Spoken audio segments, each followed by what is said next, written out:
टोना टोटका किया इसके ऊपर। मैंने तो यही लिखा था कि मैं हार गया हूँ।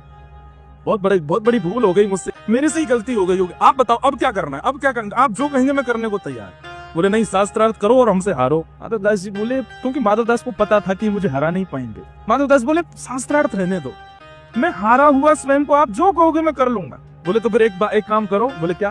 मुंह पे काली पोतो, गधे पे बैठो, चप्पलों की माला पहनो और पूरे जगन्नाथपुरी में ढिंडोरा पीट के कहो कि मैं काशी के इस विद्वान से हार गए। माधवदास जी बोले जो आ गया, मैं करने को तैयार हूँ। माधवदास जी चले गए मंदिर में। जो काशी के विद्वान थे वो चले गए गधा आदि लेने। वो गधा लेके चप्पलों की माला काली कटोरा में भर के लिए आए। इंतजार कर रहे हैं माधवदास आए तो उसको पोत के बैठा हूँ। अब ये माधवदास तो जगन्नाथ जी का दर्शन कर रहे थे। जगन्नाथ जी आज थोड़े क्रोधित बैठे थे।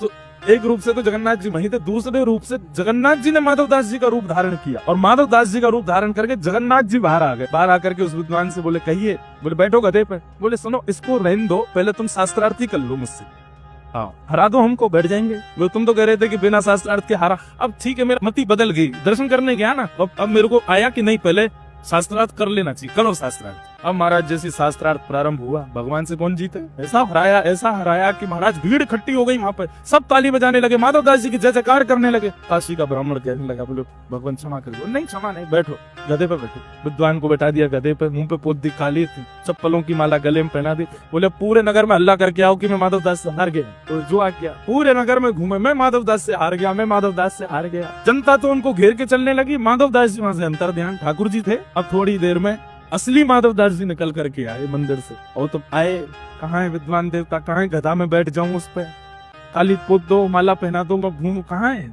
देखी तो वो विद्वान खुद ही बैठे घूम रहे हैं, काली पोत के चप्पल पहन के। मैं हार गया, माधवदास से मैं हार गया। माधवदास जी बोले जी क्या हुआ? माधवदास जी दौड़ करके गए, रुदन करने लगे। वहां से पहुंचे, बोले भगवान उतरो जल्दी, ये क्या कर रहे हो आप? अपनी धोती से उनका मुख पोंछने लगे। भगवान ये आपने क्या किया? थोड़ी देर प्रतीक्षा करते मैं आ तो गया था। विद्वान बोले तेरे पाँव पड़ू भैया, तू मुझसे दूर ही रहे, तेरे मुझे बहुत बुरी तरह हराया है। तू कोई अद्भुत व्यक्ति है, तू साधारण व्यक्ति नहीं है।